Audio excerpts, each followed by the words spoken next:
നിനക്ക് കുടിക്കാൻ എന്തെങ്കിലും വേണം? എനിക്കൊന്നും വേണ്ട. വാ.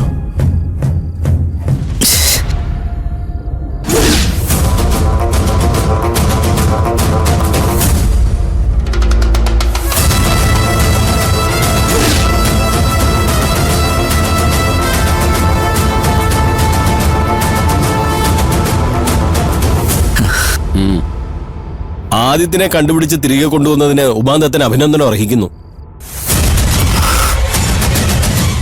പക്ഷേ ഈ കേസ് ഇനിയും നിങ്ങളെ വിശ്വസിച്ചേൽപ്പിക്കാൻ എനിക്ക് ബുദ്ധിമുട്ടുണ്ട്. സോ അത് ഞാൻ മറ്റൊരു ടീമിനെ ഏൽപ്പിക്കാൻ പോവുകയാണ്. അല്ല സാർ, എന്റെ ഭാഗത്തുനിന്ന് തെറ്റൊന്നും ഉണ്ടായിട്ടുണ്ടാവില്ല. പക്ഷെ ഇനിയൊരു റിസ്ക് എടുക്കാൻ എനിക്ക് പറ്റില്ല. ഇപ്പൊ തന്നെ ഇയാൾ അബ്സ്കൗണ്ട് ആയിരുന്നെങ്കിൽ തന്റെ ജോലി പോലും തെറിച്ചേനെ. ആദിത്യനെ താൻ സംരക്ഷിക്കില്ല എന്ന് എനിക്കറിയാം. പക്ഷേ ഡിപ്പാർട്ട്മെന്റ് തലത്തിൽ തനിക്കെതിരെ അലിഗേഷൻസ് ഉണ്ട്. Saravana, bring him. അല്ല സാർ,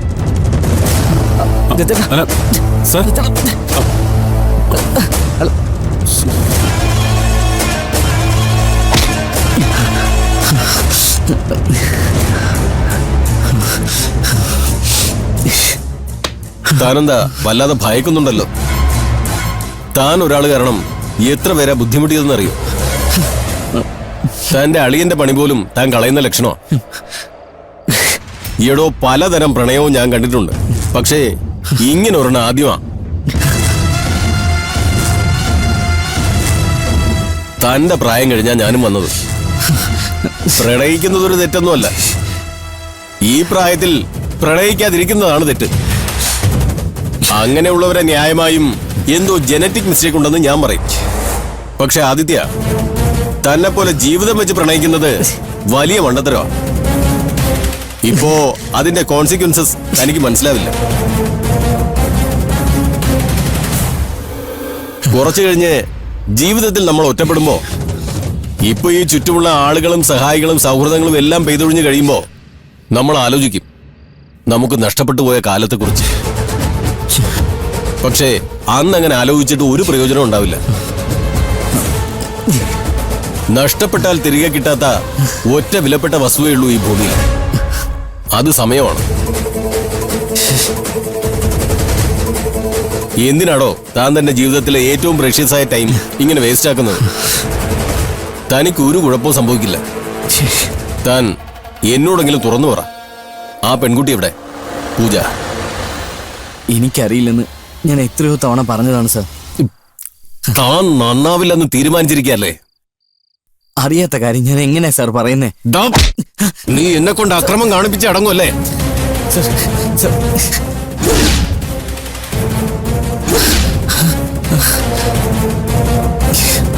തല്ലുകൊണ്ട് ചാവണ്ടെങ്കിൽ സത്യം പറയാൻ എന്നോട്.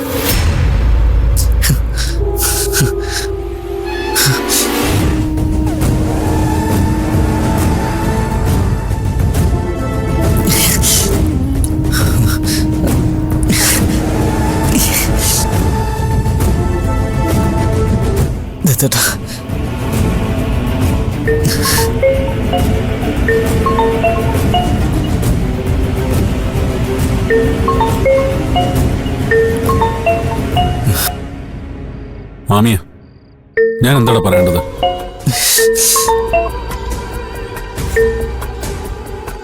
മാമി പറയ്. ദത്തേട്ടാ, അവനെ കുറിച്ച് എന്തെങ്കിലും വിവരം കിട്ടിയോ?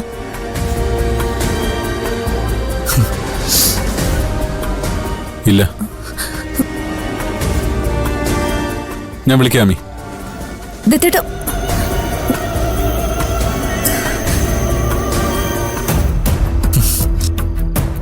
നിന്നെ കിട്ടിയ കാര്യം അവളോട് പറയാതിരുന്ന മനഃപൂർവ്വം. എന്ത് തരത്തിലാണ് ഞാൻ പറയുന്നേ? നിന്നെ തിരികെ വീട്ടിലെത്തിക്കാന്ന് എനിക്ക് ഉറപ്പില്ലല്ലോ.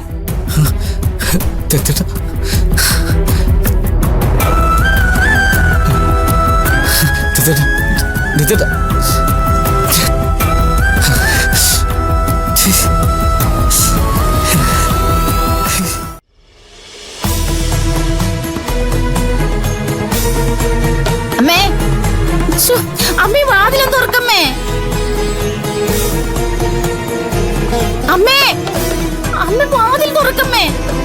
അമ്മേ ശ്ശോ. അമ്മേ ആ. അയ്യോ എന്തേടി? ശ്ശോ, എത്ര നേരമായി അമ്മ ഇതിനകത്ത് കയറി കഥ അടച്ചിരുന്നിട്ട്. എന്റെ പൊന്നമ്മയല്ലേ, വന്നിത്തിരി ആഹാരം എന്തെങ്കിലും കഴിക്കേ. എനിക്ക് വേണ്ടെന്ന് ഞാൻ പറഞ്ഞില്ലേ. ഞാൻ കഠിന വ്രതത്തിലാ. നീ പോയി നിന്റെ പണി നോക്കടി. പോ. അമ്മ ശ്ശോ, എന്തൊരു കഷ്ടമെന്ന് പറ. അമ്മ വാതിൽ തുറക്കമ്മേ. ശ്ശോ, അമ്മ എന്തേ കാണിക്കുന്നേ? ശ്ശോ, എനിക്ക് വയ്യ. അമ്മേ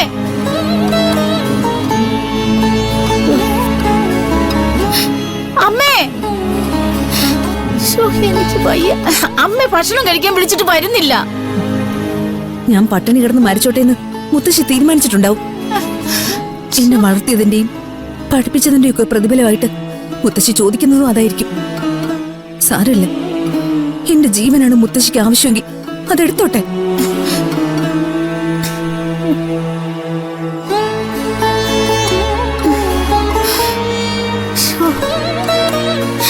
അമ്മേ അമ്മ വാതിലൊന്ന് തുറക്കമ്മേ.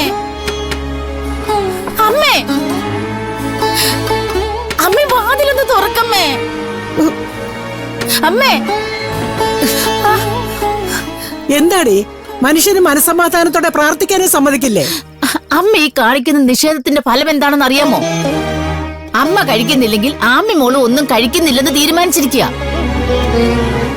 ഗർഭിണിയായ പെണ്ണ് പട്ടിണി കിടന്ന് എന്തെങ്കിലും സംഭവിച്ചു പോയാ അമ്മ ഉത്തരവാദിത്തം പറയുവോ? അമ്മയ്ക്കല്ലേ കഠിന വ്രതമുള്ളൂ. അതിന് ഒരു തെറ്റും ചെയ്യാത്ത കൊച്ചുമകൾ എന്ത് പഴിച്ചു? അതിന്റെ വയറ്റിൽ വളരുന്ന പാവം കുഞ്ഞെന്ത് പഴിച്ചു? അമ്മയുടെ ഈ ചെറിയ വാശി കൊണ്ട് എത്ര പേരുടെ ജീവനം ഇല്ലാണ്ടാകാൻ പോകുന്നറിയോ? അമ്മ എല്ലാരെയും സ്നേഹിക്കുന്നു എന്ന് പറയുന്നതിന് ഒരു അർത്ഥവും ഇല്ല. സ്നേഹിച്ച് അവരെ കൊല്ലുമെന്ന് നാളെ ആരും പറയാതിരുന്നാ മതി. ഗോമതി, അലറണ്ട. ഞാൻ എന്താ കൊച്ചിനോട് പറയേണ്ടത് മാത്രം പറഞ്ഞാ മതി.